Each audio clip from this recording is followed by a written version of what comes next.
Music by Priyanshu Singh. Hello. हाँ गोल लगोई पापा। हाँ खुश रहो बेटा खुश रहो। पापा हमको कुछ पैसा चाहिए था। अच्छा बेटा ठीक है। आपको नहीं पता है, तनी ध्यान से सुनिए। 9वीं में फर्स्ट पापा आए हैं, 10वीं में नाम लिखवाए हैं। अच्छा बेटा ऐसा बात है। 9वीं में फर्स्ट पापा आए हैं, 10वीं में नाम लिखवाए हैं।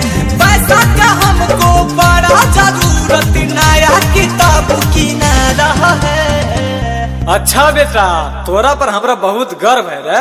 तनी मास्टर साहब के फोनवा लगाओ तो तनी बतियो। हाँ तो आप लाइन पे रहिए ना, हम कॉन्फ्रेंस कर रहे हैं।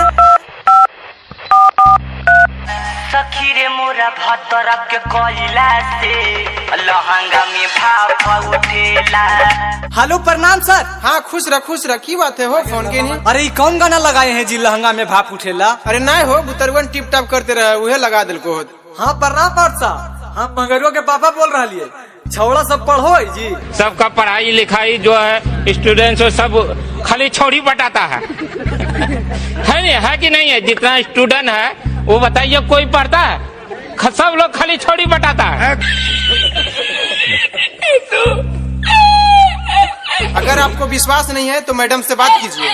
पापा का पैसा उड़ा रहा है, छोड़ा सब छोड़ी बटा रहा है। पापा का पैसा उड़ा रहा है, छोड़ा सब छोड़ी बटा रहा है। एकदम सब बिगड़ गया है जी। देखिए मैडम झूठा आरोप मत लगाइए।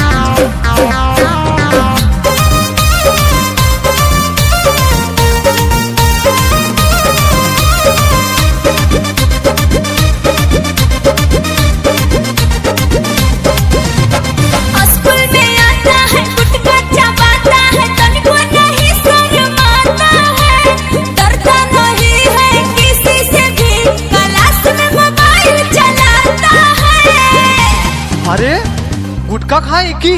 अरे ना पापा, कभी कभी इमरजेंसी में चल जाता है। अरे देखिए देखिए कैसे बोल रहा है, थोड़ा भी डर रहा है आपसे। हम बोल देंगे जी, बोल खोल देंगे जी। हम बोल देंगे जी, बोल खोल देंगे जी। करता है फेल सारा विषय में, 0 नंबर ला रहा है। देखिए मैडम आपके बारे में हम जानते हैं, अभी ये पोल खोल देंगे। काहेला हेड सर से हंस हंस के बतियाते हैं। देखिए तो पहले कितना बेशरम बच्चा है, क्या अटर पटर बोले जा रहा है। पापा का पैसा उड़ा रहा है, छोड़ा सब छोड़ी बटा रहा है। पापा का पैसा उड़ा रहा है, छोड़ा सब छोड़ी बटा रहा है।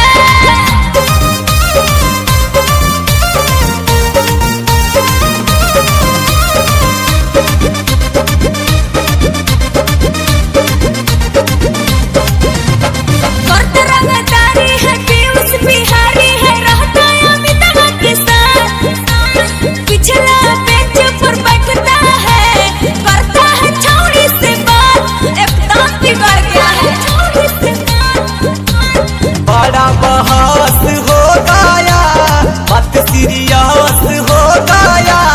बड़ा बहस हो गया, बात सीरियस हो गया। फोन कर कर परेशान करेगा, देखिए अब धमका रहा है। मैडम टेंशन नहीं ला, एक हिसाब किताब कल होते। पापा का पैसा उड़ा रहा है, छोड़ा सब छोड़ी बटा रहा है। पापा का पैसा उड़ा रहा है, छोड़ा सब छोड़ी बटा रहा है। हाँ बेटा तो लगो 2-4 कट्ठा बेचवाए देने।